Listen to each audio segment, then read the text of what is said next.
My name is Laurel Schuler, and I am the head of learning design and development at SAP. I lead a team of instructional designers and graphic designers, and we're thrilled to create enablement and training for our internal audience within SAP. Actually began my career many years ago as an English teacher. So I'm rooted in education, educational best practices, made my way over to the corporate space. I've been very involved with the Association for Talent Development. I'm past president of a chapter, presented at a couple of their conferences, and I'm thrilled to be here today with all of you. Oh, Laurel, thank you so much. It's a thrill to have you here. The just a moment to shout out to the work you do. Being a peer in the learning and development and organizational change world, I think the work that you all do with instructional design and really understanding user needs and how you translate that into L&D is absolutely the foundation of how we can serve to make sure that we're meeting the objectives and serving our end participants in a way that helps them grow. Well, thank you so much for that. We often describe our work as being really learner centric, and I think that really relates to the topic of respect that you and I will be talking about today. So that's a great segue. Fantastic. So go ahead, Laurel. Please share with us your definition of respect in the workplace. To me, a respectful workplace is one where everyone feels that they are actually empowered to do their own best work. As a leader, I always try and keep in mind that everybody joined my team for a reason. They're continuing to still be here for a reason. And I really want to empower them to use those skills and use those experiences and the knowledge that got them here to this point so far. I mentioned earlier in my introduction that I actually began my career as a teacher, and I was teaching high school students, all four levels, grades 9 through 12. And all of those students had the immediate goal of getting into college and figuring out their adult lives. And now I'm working with employees who are a few years later through those lifetime journeys. But it's a very similar goal where, they're all still trying to figure out what they want to be when they grow up and how to make their career, bring out their best selves. And I really appreciate the work that I do and that they do. And just, I try to create that respectful, empathetic workplace where everyone feels empowered that they can bring their whole selves to work, bring their best selves to work. And it not only benefits themselves, but the entire organization benefits as a result. Wow, wow, wow, Laurel. Again, I'm so humbled. I have to bow to you as a teacher. I mean, as a parent of three kids through the public system, I just have such admiration for all the change that education has gone through and COVID. And I don't know at what stage you left teaching, but just to me, you're really like frontline workers, to be the stewards of our future with the Yes. youth that are coming up. So I totally get what you're saying around how that translates in your current role. And what a gift to your employees, your team members, to have you bring that mindset to what you do. So thank you. Thank you for that. Yeah, that parallel to frontline workers is one that you definitely sometimes feel some days when you're out there in the field. Yeah, absolutely. All right. So let's get to how do you know when there's respect in the workplace?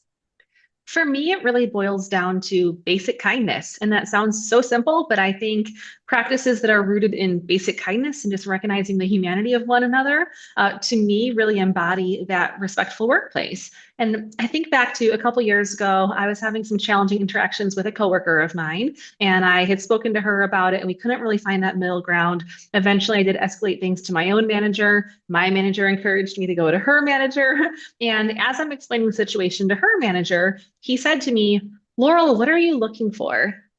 And my answer was, basic kindness. And I hadn't really used that phrase before, but it's one that I've come back to a couple times since. I think the table stakes for how we show up in the workplace to one another really should be that basic kindness. And to me, that looks like assuming positive intent. To me, that means like not making someone feel like they have to earn their seat at the table. They've already been hired into the organization. They've already earned that seat at the table. We are paying them to do this job. Let's give them the space and the grace to do their job. And so I think that basic kindness to one another, respect, a kind tone in your voice, support, not jumping to conclusions, not making assumptions, and just giving people the space and the grace so that they can show up and not only show up, but actually flourish because we all want to flourish.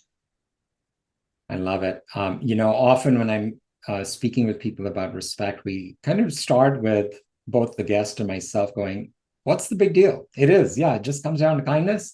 And then we get down into layers. So what I love about your example, I mean, I literally got goosebumps about it because it's literally one of those turning point moments. Because what happens more often, I believe, is people don't stop to ask. They don't stop to get curious. I know we all know about active listening and growth mindset, but to me, that example of that moment when that question was asked and you're having the courage to go right there and say that, as simple as it sounds, but it's so powerful because we don't have to overcomplicate things, right? It just comes down to that, and then getting clarity on both sides on what does that mean and how does that look and how do you know when it's there or not there. And to me, it's actually very tied with things like recognition, right? Most corporations have reward and recognition programs, and we know they only work when a manager and the people a person works with really gets to have that human-to-human connection, so you understand the individual. There's also in that example already, maybe it's the transition to how do you know when it's not there, and then what do you do to repair it? Well, I would certainly say one extreme for when it's not there is just the animosity. That bullying, unfortunately, is not an activity that's left behind the schoolyard when we become adults. And so, of course, animosity, we've all unfortunately experienced it, I'm sure, by this point in our lives. But there could be some less aggressive, less assertive behaviors that still come through as disrespect.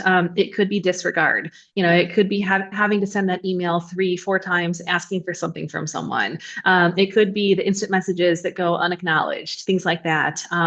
People not following directions that are clearly stated, people not following timelines that are clearly communicated. A lack of follow through. If somebody says, I'm going to follow up with you by the end of the week, and you, again, don't hear back at all, or you hear back 2 weeks later, things like that.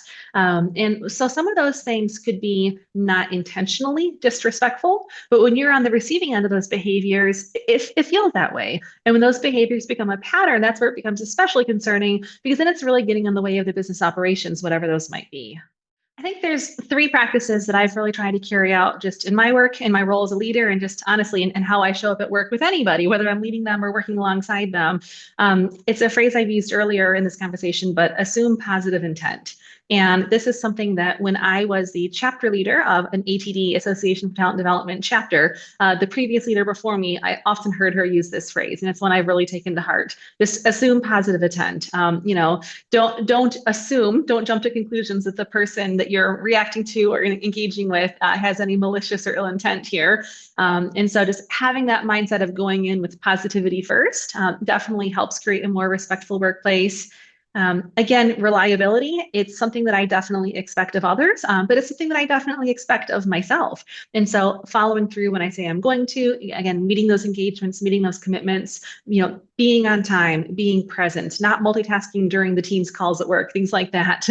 Just that reliability of being there in a way that I want others to show up for me. It really helps me earn that engagement from them. And then my third technique that I really try to employ with everyone is just getting to know people, just getting to know who they are, as much as they're comfortable sharing who they are outside of work, but also just getting to know in the workplace their skills, their strengths, what value they bring, what value they want to bring, especially with the employees and the teams that I manage, what their personal and professional goals are, and how we can make this job that they have here their dream job, so they don't find greener grass or the perception of greener grass somewhere else. And all of that really goes a long way to create a very respectful workplace.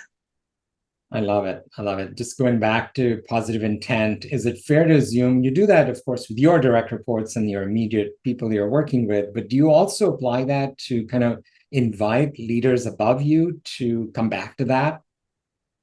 Is that fair to assume that Yes. you have the courage to do that? Because most of us, it's tricky, right? It's like, how do you do that when you see it from the top? Yes, it can absolutely be tricky. But that's something that, my team will often come to me if there's, say, a confusing or a vague leadership communication. They'll say, Laurel, what do they mean by that? And, even though I'm a manager in this organization, I don't always have all the answers to every question myself. And that's a great example of that. Assume positive intent. Let's not assume that something behind the scenes is brewing, but let's do try and get the clarity there. And I would say that clear communication, even if it's not always positive, clear communication absolutely builds a more respectful workplace as well, because at the end of the day, we are also all adults, and people are oftentimes smart enough to know what's going on, even if they're not being told the whole story, and they appreciate having as much transparency as they can. Yeah, thank you so much. Spot on. Clear communication is critical. and you're in a global organization. And so when you factor in cultural differences, I always tell people, I don't want to spend too much time on it, but Aaron Meyer's work on low and high context cultures that I get asked often, where should we normalize, or what's the happy medium? And I always say be explicit. Over communicating is better than under communicating, and seeking clarity and alignment is where it's at. So yeah, I see you nodding. So yeah, we're aligned on that one. Let's see. And your third one, just remind me again, your third was Just getting to know each other, just getting to yes, know the human behind the name, the face, the work. exactly. And where what I see with that one is the excuse of how busy we get and how fast the pace is. I mean, literally earlier today, I was talking to somebody at another tech company, and they were saying how, the whole thing of do more with less is like on steroids now, right? The environment we're in, those pressures are so high, the tension is so high. So I'm curious, how do you still keep yourself and your team present with getting to know people and making time for that, right? Yeah.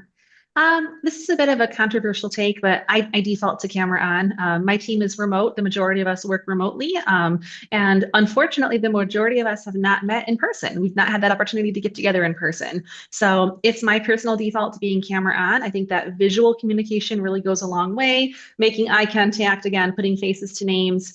But then the other thing that my team does, we hold a weekly Monday morning, and I say Monday morning, it's Monday afternoon in some people's time zones. So we have a Monday standing team meeting. It's the one time every week where all of us come together, and we do what I call the round robin to kick us off every single week. It's sort of a spin on the traditional agile stand up, and every individual shares short-term goals for the week, and it's just weekly goals. We're not talking life goals here, but it could be a project milestone, finishing a project, something like that. We talk about short-term accomplishments from the week before. What did you get done last week? And then we share one cool thing.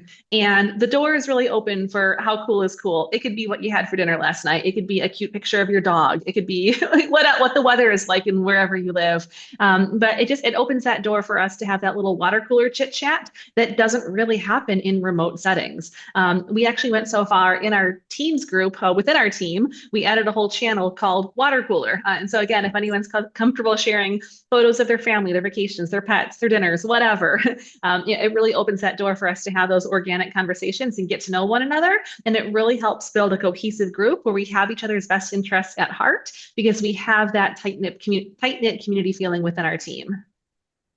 Fantastic. Congratulations on doing that.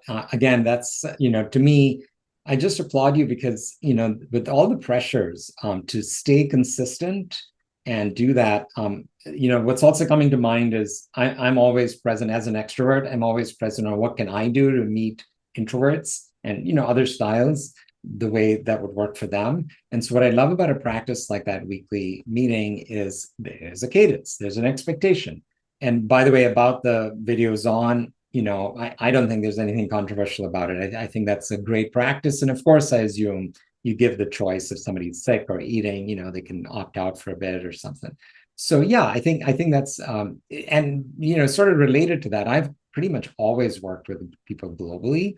So that expectation of being in person has almost never been possible because we're so distributed that leveraging video is such a critical aspect of it. So, Laurel, any parting tips? I think you brought amazing wisdom for our listeners and viewers.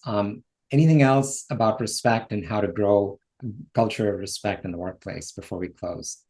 Sure, absolutely. I've had actually a couple of managers in my career say to me, I try to manage you how I like to be managed. And that's a philosophy that I've carried forward to the teams that I've led. I try to manage them in the way that I would like to be managed. And so again, it is that golden rule of do unto others as you would have them do unto you. And that golden rule is golden for a reason. It's pretty timeless.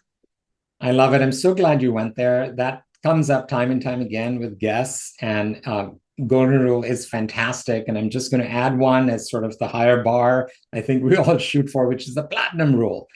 Get to know, and I think you're doing it already. So just to applaud you for that is get to know people so you treat them the way they want to be treated, right? And so then it's really a two-way thing. Laurel, thank you so much. It's been such an honor. I appreciate all the wisdom you're sharing with our listeners, and have a great weekend. Thank you so much, Bobby.